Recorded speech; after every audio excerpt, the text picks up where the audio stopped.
Oke, baik. Bismillah. Assalamualaikum warahmatullahi wabarakatuh. Waalaikumsalam. Ahlan wa sahlan. Kaifa halukum? Alhamdulillah anak-anak soleh yang Ustaz sayangi dan Ustaz banggakan. Hari ini kita bertemu lagi di pembelajaran tematik. Nah, tidak seperti biasanya kita melakukan Zoom, tapi untuk hari ini Ustaz minta maaf karena hari ini Ustadz tidak dapat melaksanakan Zoom dikarenakan ada urusan yang harus Ustadz selesaikan terlebih dahulu hari ini gitu ya. Nah, untuk hari ini insya Allah Ustadz akan membimbing kalian belajar melalui video ya. Video ini nantinya Ustadz akan upload di YouTube. Nah, anak-anak soleh, sebelum kita mulai, marilah kita berdoa terlebih dahulu supaya apa yang kita pelajari hari ini bisa menjadi ilmu yang bermanfaat untuk kita dan bisa menjadi ilmu yang bisa kita gunakan dalam kehidupan sehari-hari. Baik, sama-sama kita berdoa. Bismillahirrahmanirrahim. Rabbi shrah li sadri wa yassir li amri wahlul 'uqdatam min lisani yafqahu qawli.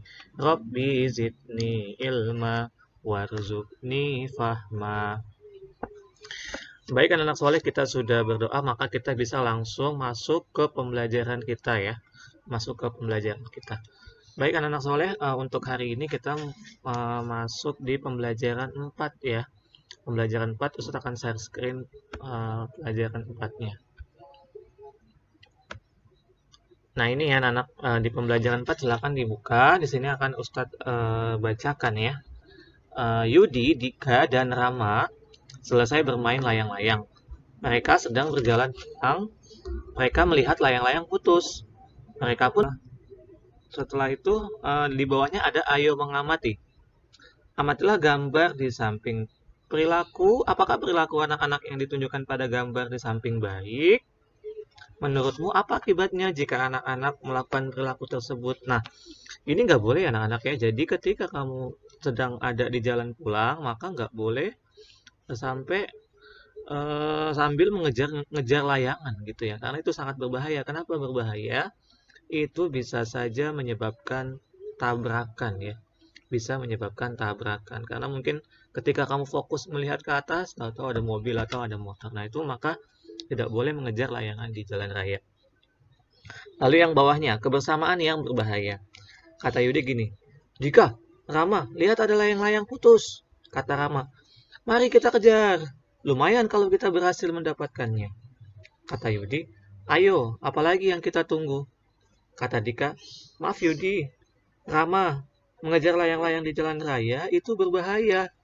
Aku tidak ikut. Terus kata Yudi, payah kamu Dika, kamu penakut. Terus kata Dika, biar aku dikatakan penakut, aku tetap tak mau ikut. Aku tidak ingin celaka ditabrak mobil. Yudi dan Rama segera meninggalkan Dika. Mereka mengejar layang-layang. Layang-layang jatuh di tengah jalan. Mereka tetap saja mengejar layang-layang. Sopir pengemudi mobil sedan pun marah-marah.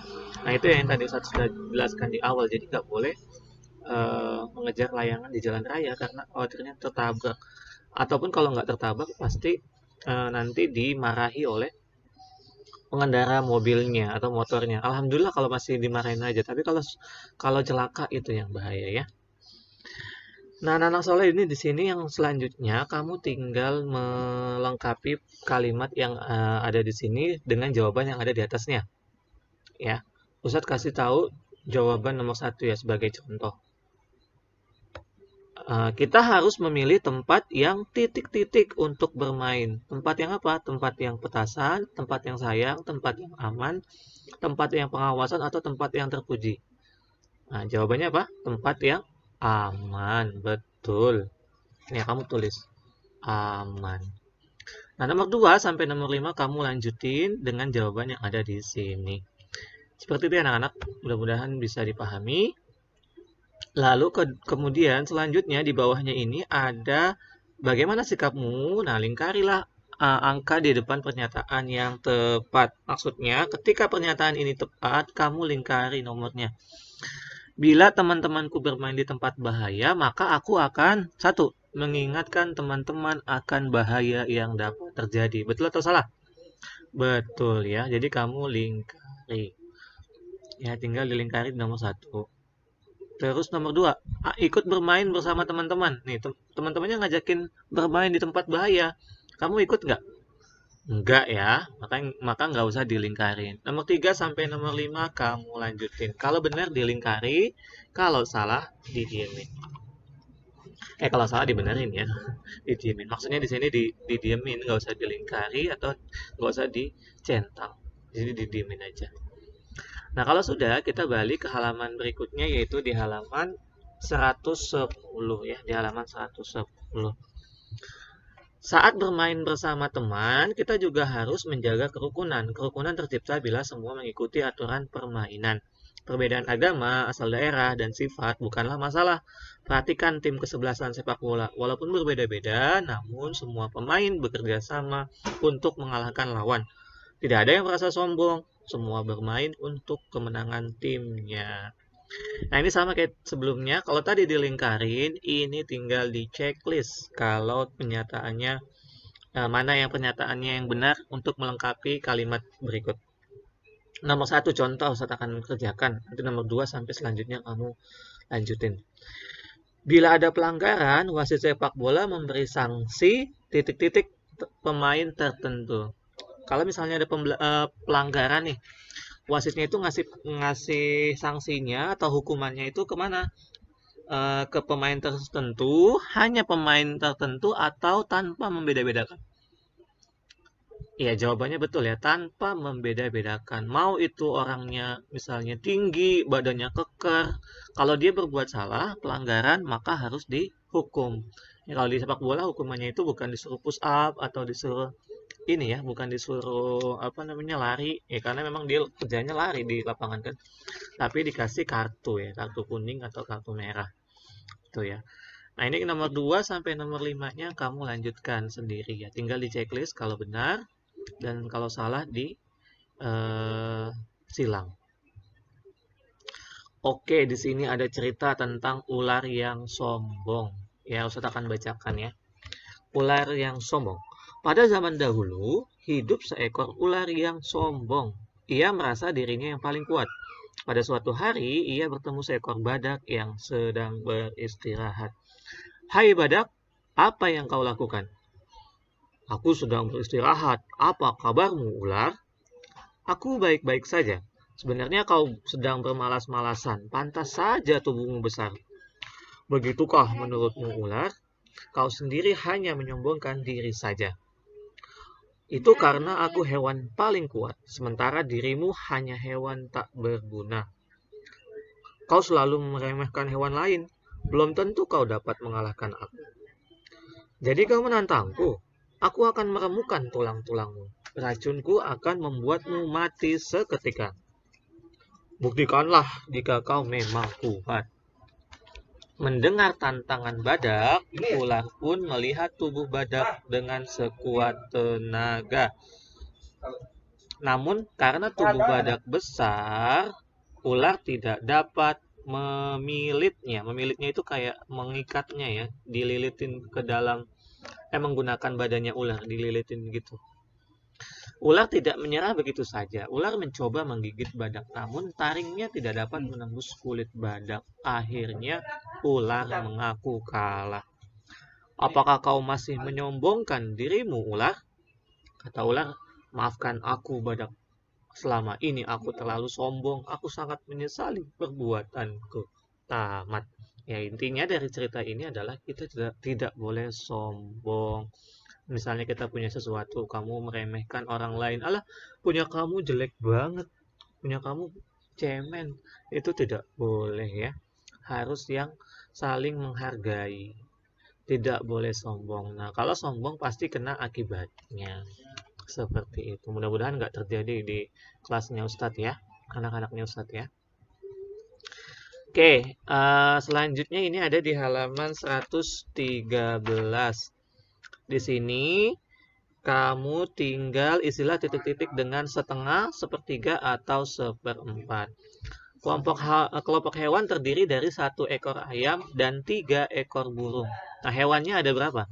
Hewannya ada satu, tunggu sebentar. Hewannya ada 1, 2, 3, 4 ya. Tapi cuman ada 1 ayam. Nah, berarti ayam ini dari 4 hewan ini bisa kita nyatakan dengan pecahan berapa? Kemarin kita udah belajar ini loh. Iya, betul. 1/4. Karena hewannya ada 4, ayamnya cuma ada 1. Berarti 1/4. Nah, Ustadz yakin kamu sampai nomor 5 ini bisa menjawabnya dengan sendiri ya. Sampai nomor 5 ini. Tinggal isi 1/4, 1/2, atau 1/3. Oke. Nah, kalau sudah nanti bisa dibalik ke halaman berikutnya, yaitu di halaman 114. Di sini gambarlah 2 bangun yang menunjukkan pecahan setengah. Pecahan setengah kamu tinggal bikin bangun aja, bangun datar, boleh bebas misalnya lingkaran, persegi, segitiga, persegi panjang, itu bebas. Itu kamu tinggal, kalau setengah berarti dibagi berapa? Satu bangun datar itu dibagi berapa? Iya, betul, dibagi 2. Misalnya gini, saya kasih contoh satu. Misalnya persegi ya. Misalnya persegi, kamu bikin persegi panjang atau persegi sama aja ya. Misalnya begini. Nah, ini kamu tinggal bagi 2 saja tengah-tengahnya. Nah, gini, setengah. Jangan lupa dikasih apa? Jangan lupa dikasih warna atau diarsir. Ya, diarsir. Diarsirnya dengan cara diwarnain satunya. Terserah mau warnain kanannya atau kirinya. Ya, diwarnain sampai full gini. Nah, ini udah 1/2. Ya, yang keduanya bebas, mau lingkaran kek, mau segitiga, mau kotak lagi, atau persegi panjang juga bebas. Nah, nomor 2, Ustadz kasih contoh lagi yang sekarang yang pecahannya sepertiga, berarti dibagi 3. Bikin dulu, misalnya mau apa? Mau lingkaran. Oke, lingkaran boleh. Misalnya lingkaran. Dibagi 3 ya, dibagi 3. Berarti kalau dibagi 3 gini, baginya yang rata ya. Sebentar. Gini. Kayak apa? Kayak setir mobil ya.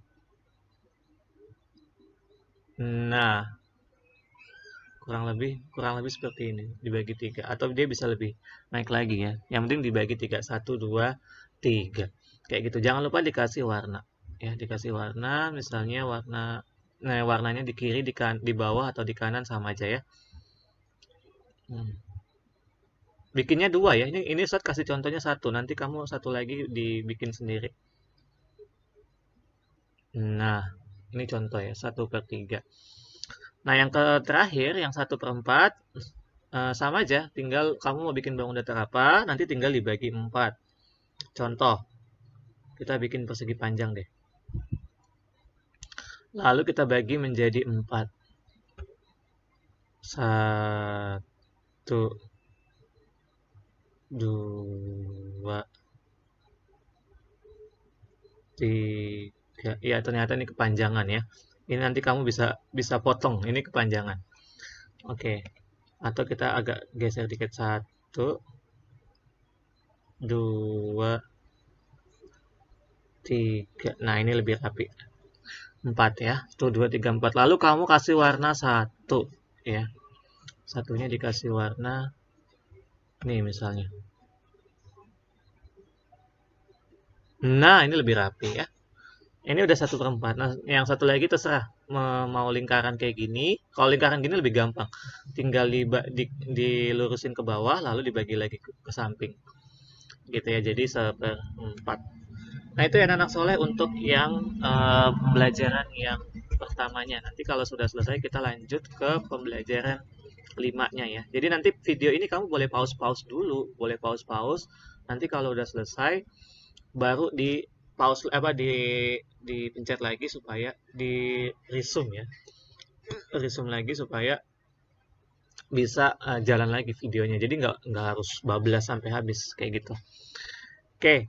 Yang selanjutnya, Nak, kalau sudah selesai kita buka pembelajaran pembelajaran 5 ya. Pembelajaran 5 ini sedikit banget sih, alhamdulillah. Cuma beberapa halaman aja. Cuma 1, 2, 3 atau 2 halaman lah. Ya, di pembelajaran 5 itu ada di sini di halaman 115. Ya, ada di halaman 115 yang ini. Oke, Ustadz bacakan. Sesama teman, kita harus saling membantu. Dengan saling membantu akan timbul rasa sayang dan kebersamaan. Ayo coba bantu temanmu yang mengalami kesulitan sebisamu. Nah, ini maksudnya kita sesama teman itu harus saling membantu. Nggak boleh temannya kesulitan, kita bodoh amat ya. Nggak mau peduli. Nah, contohnya akan ada di cerita yang di bawah ini. Ustaz akan bacakan. Judulnya Mengantar Teman.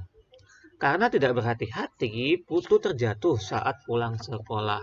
Kaki Putu pun terluka sehingga sulit berjalan. Raka membantu Putu pulang ke rumah. Jarak menuju ke rumah Putu tidak jauh. Sebentar saja mereka telah sampai. Di rumah, Putu minta diobati oleh ibu. Ayah berkata, luka Putu akan cepat sembuh. Putu, ayah, dan ibu berterima kasih karena Raka bersedia mengantar Putu pulang. Begitulah persahabatan Putu dan Raka.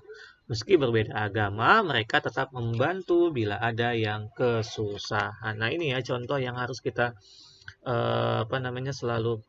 selalu teladani ya, bahwa ketika Ustadz sering cerita ketika ada teman yang berbeda agama, it's okay, no problem gitu ya. Dalam hal akidah memang kita berbeda, tapi dalam segi kemanusiaan, segi sehari-hari makhluk sosial kita harus saling membantu. Dan bukan hanya sama siapapun ya, bukan hanya sama yang berbeda agama saja, tapi sama siapapun pun itu harus saling menolong. Nah, ini sama seperti yang sebelumnya tadi, ini tinggal di checklist untuk sikap yang buruk dan disilang untuk yang sikap yang baik ya, checklist untuk sikap yang baik dan silang untuk sikap yang buruk. Nomor 1, aku menolong siapa saja yang kesusahan walau berbeda agama. Betul atau salah? Iya, jawabnya betul ya. Menolong siapa saja yang kesulitan walau berbeda agama. Checklist. Sampai nomor 5 di checklist. Oke, yang 116 ini di sini ada contoh percakapan yang di dalamnya memuat kalimat sapaan. Ustaz pernah bilang ya, atau kata sapaan atau kalimat sapaan. Itu kalimat sapaan, kalimat yang di dalamnya itu ada kata sapaannya. Contohnya apa? Kemarin, selamat pagi Pak, selamat pagi Bu, hati-hati Pak, hati-hati Bu, ya kan? Terus apa kabar Pak, apa kabar Bu, gitu. Nah, ini ada contohnya. Selamat siang, Bu. Selamat siang, Pak. Lalu kata ibu bapaknya, selamat siang, Raka. Ada apa dengan Putu? Putu terjatuh di jalan, Pak. Terima kasih telah mengantar Putu, Raka. Terima kasih kembali, Pak. Nah, itu ya. Itu maksudnya ada di dalamnya ada kata sapaannya itu selamat siang, Bu. Selamat siang, Pak. Selamat siang, Raka. Terus Putu terjatuh, Pak. Terima kasih kembali, Pak. Terima kasih telah mengantar Putu, Raka. Nah, gitu ya. Raka ini adalah kata sapaan. Kata sapaan untuk si orang yang mengantarkan si Putu pulang, yaitu temannya, si Raka. Nah, ini kita tinggal jawab. Ini sedikit perlu berpikir ya, sedikit perlu berpikir. Sapaan saat matahari telah terbit adalah apa? Matahari telah terbit itu matahari terbitnya pagi, siang, sore, atau malam? Pagi ya. Jadi kamu pilih selamat pagi, tulis. Ini selamat pagi, tulis di sini. Selamat pagi. Nomor 2, sapaan untuk menanyakan kesehatan seseorang. Misalnya kamu ketemu orang terus kamu mau nanyain kabarnya atau kesehatannya. Berarti pakai iya. Apa kabar? Untuk menyapa seseorang. Apa kabar? Lalu yang ketiga, sapaan untuk menanyakan tujuan seseorang. Kamu mau pergi kemana? Nah, itu kan tujuannya. Kamu ada tujuannya mau kemana? Gitu. Berarti yang ini ya ditulis di sini. Lalu yang terakhir, sapaan untuk menolong seseorang. Mari saya bantu. Nah, ditulis. Mari saya bantu atau mari saya tolong. Sini saya bantu. Ayo saya bantu sini gitu kan. Nah, terakhir di sini ada gambar, lalu kamu tulis kira-kira kalimat sapaannya seperti apa yang menjelaskan gambar di sini. Di sini saya seorang nenek terjatuh. Berarti kata kata sapaannya gimana? Misalnya di sini yang A-nya ini kamu terserah namanya siapa orangnya, terus yang B-nya neneknya misalnya. Itu yang A-nya gimana? Ini contoh ya, ini contoh aja ya. Jadi misalnya ada nenek-nenek terjatuh. Lalu kita kalimat kita atau ucapan kita kepada nenek itu gimana? Misalnya mau istighfar dulu boleh astagfirullahaladzim gitu kan. Nenek kenapa? Sini saya bantu untuk berdiri misalnya gitu. Astagfirullah. Nenek kenapa? Sini, mari saya bantu berdiri. Astagfirullah maksudnya dia kaget ya. Astagfirullahaladzim. Nenek kenapa? Mari saya bantu berdiri. Terus kata neneknya gimana kira-kira? Terima kasih, Bayu misalnya. Nenek terpeleset misalnya tadi. Terima kasih Bayu, nenek terpeleset gitu contohnya ya. Ya ini contoh aja. Kamu kalau misalnya lain juga nggak apa-apa ya, boleh bebas. Nah yang kedua ini juga teman malas minum obat. Kira-kira gimana kalimat sapaannya? Terserah kamu bebas percakapannya gimana. Oke, baik anak-anak soleh itu saja untuk hari ini. Mudah-mudahan bisa dipahami dan kamu bisa mengerjakannya dengan baik. Dan kalau sudah nanti jangan lupa dikirim ke classroom. Dan sekali lagi Ustadz minta maaf karena hari ini tidak bisa mendampingi kamu melalui Zoom dikarenakan ada suatu urusan yang perlu Ustadz selesaikan. Nah, mudah-mudahan pelajaran hari ini bermanfaat dan bisa menjadikan ilmu yang baru buat kamu ya. Baik, kita akhiri dengan membaca doa kafaratul majlis. Subhanakallahumma wa bihamdika asyhadu an la ilaha illa anta astaghfiruka wa atubu ilaik. Assalamualaikum warahmatullahi wabarakatuh.